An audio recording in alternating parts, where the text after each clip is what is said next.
everybody, it's Miss Phoebus, and I'm back with Day 7, Algebra 1 EOC Review. This is the second part of the most missed questions from the mock interim exam. Alright, we're going to start with problem number 36. Alright, only 35.6% of you got it right, but again, this is multiple select, so if you missed one, it marked the whole entire problem wrong. So hopefully you were able to get at least 2 out of 3. If we set these equal to 0, and I think we did a different one earlier in the EOC review that was very similar to this. If we set this equal to 0, we want to set each part equal to 0 and then solve for x. And so this one is just going to be x equals -2, so we want to choose D for sure. And then for this one is where probably most of you missed the problem if you forgot your plus or minus. The square root of 16 is plus or minus 4, so we want a -4, we're going to choose C, and we want a +4, we're going to choose G. Now what's something that you could do if you are still struggling with this? You could actually take each answer and plug it in for both parts of x into the calculator. Nothing fancy. Probably if it's negative, wrap it in parentheses, especially for that x squared. And then type everything in the calculator, hit enter. If you get 0, you found an answer. If you get something other than 0, throw it out. So that is a backup plan. If for some reason your brain gets fried, they give you x values and say which one equals 0, plug them in, see if it equals 0. All right, here's problem number 6. This is a quadratic formula where they writing a quadratic equation. So we are Jackson's painting murals. He's going to paint one. He needs a rectangular area of at least 4 feet wide and 3 feet wide. The width and the height have to be increased by the same amount of feet. So that means, let's say here we not be to scale, but that's okay. We're going to have 4, we're going to have 3, and then we're going to add some amount that's the same. And this is all about area, right? So which equation represents all the possible areas for the rectangular mural? So area, we want to multiply length times width. So we're going to have 4 plus x. If you write that as x plus 4, you can also switch it up, right? So we're going to have x squared plus 7x plus 12 as our area formula. So notice that there's 2 of these. And so you might have gotten confused if you did get the area piece. We're going to throw this out and this out. That's what happens if you add them, adding the length and the width, and that's not going to get you area. All right, so the other part of this is understanding what x is allowed to be. So when we talk about building a mural, can we use any real number? Or can we only use non-negative? Non-negative meaning not negative, positive real numbers. So I don't know what it means to have a rectangle to OMe length or OMe width. So I don't want negative lengths and negative widths. I want to choose B, where I have non-negative or positive real numbers. Now the real number means that it could be a decimal, and that's okay. It could be a fraction, but it can't be negative because that doesn't make any sense. All right, here's problem number 42. We haven't gotten to scatter plots. We won't get to them until after Thanksgiving. So it's okay to have missed this problem. In a scatter plot, you have what we call a line of best fit, and it's very, very picky line. And so it's one of those things where it is going to need to be generated by a computer or a calculator or something like that to get the best fit for the line so that it is equidistant from all the points. Okay, so you have 10 points here. 10 points is not bad to get into a calculator and be able to have the calculator come through and be able to answer the question for you and give you an equation. However, we're going to just say which equation best models. And so I definitely would say that we are looking, all of our equations are in slope-intercept form, and we are looking at W's and T's all in the same position. So really looking at where is our y-intercept and what is a slope that best models that. So I drew a line, and that's just the line that kind of felt like in the middle of the data. And in the middle of the data, is definitely going to be in between. My y-intercept's going to be between 13 and 15. So I'm probably going to go with a y-intercept of 14. I'm going to throw these guys out. And then the question is that a slope of 1 or a slope of 1/2? And even if I just am estimating, I would say that looks like a slope of 1/2. So I would choose B. Now, it's hard if you can't draw on the graph. It's hard if you've never seen a scatter plot before. So there's lots of kind of some hindrances to this problem. But again, we haven't talked about that kind of stuff yet. So it is something that we haven't had your memory jog done this. I think you've done some scatter plots before in middle school. Which expression is equivalent to 70 plus 330 times 2.7 to the negative 2h power? All right, so we're doing better. 41.1% of us got this, which was, I was pretty impressed by that. If you look at the way that the answers are set up, and that's one kind of test strategy that you can look at, notice that they all have a 70 and a plus and a 330. So the focus is on what's going on with that. And notice that on a lot of these, we're changing kind of what's there. This one, I really don't like C because the only thing that's changed is we went from a 2.7 to a 7.29, and I have no idea how that happened. So I really don't like that. You would have to experience some sort of change to make something else change. So I should expect to be losing. In this case, I'm either losing a 2 or a negative 2. And what you are allowed to do with 2.7 to the negative 2h is you can actually kind of separate that negative 2 and the h and focus on this, or we might need to focus on, because we might just get rid of the 2 and have a negative h out there, and figure out what's 2.7 to the negative 2, 0.13717, right? And that's not there, but I want to look at this 1 over 7.29. I'm just going to stick that in the calculator. Guess what? 0.137. So I'm liking that one. 2.7 squared is 7.29 to the negative h. So I really don't like A because that it's got it in the denominator and it's negative. So this would be 1 over 7.29 to the positive h. And that's where I would choose B. I think B is the best one because this one, with that as the base, the exponent should be negative. With this as the base, the exponent should be positive. So I'm thinking that B is the best answer.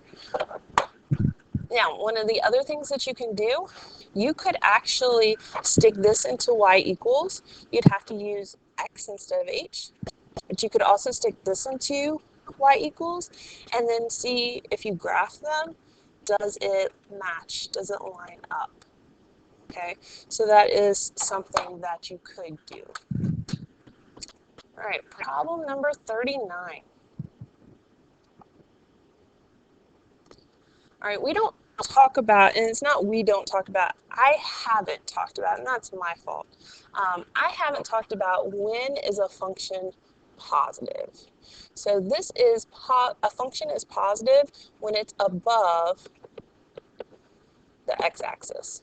So let's talk just really briefly. Here's my coordinate plane. There's a function, and kind of, yeah, it's a function. Okay, and where is it positive? It's positive here. Kind of, I don't know, that might not be a function, but anyway, it's positive here and here where I've drawn the blue. Okay, now it's decreasing here, right? So it would be positive and increasing here. So when it says positive, it means it's above the x-axis. When it's increasing, that means it's going up. As you go from left to right, it's going up. All right, so we're going to look at the graphing calculator portion, and I'm pretty sure this was in the graphing calculator portion.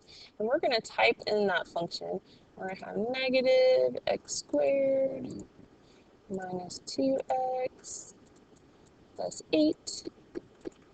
And then we're going to graph it, and we want it to be positive and increasing. So it's positive here above the x-axis. Where is it increasing? So it's only increasing from here to here. And so the question is, what x values is that? So it looks like it's definitely going to start being positive at -4. So it's got to be one of these, either A or B. It's increasing all the way up to about -1. So B is going to be the correct answer. So that's the positive part where it has positive y values. All right, here is problem number 15. I want to use the graphing calculator on this one too. So this is 43.8% of you got it right. If you broke out a graphing calculator, you did it the Phoebus way. All right, let's look at this. -1/4 x squared minus x plus 3. And all of these are solutions to the equation if they are points on that equation. Now, this is not where the two lines intersect kind of solution. So what they're getting at is they want these to be points that are on the line. So if I go to the table and I scroll up to -8, ooh, look, -8, -5. That is a solution to the equation. -4, 3. That's not -4, 3. That's -4, -3. We would not choose that one. -2, 4. That one we would choose. So we would choose A, we would choose C. 2, 0, so not choose D. 3, 0, not choose E. And 4, -5, we would choose F. We would choose A, C, and F. Now, I know that that is a little weird, especially considering the wording of the question. We're used to solutions to a quadratic being x-intercepts, but notice that none of these, with the exception of E, are x-intercepts, and even if it was an x-intercept problem, 3, 0 is not an option.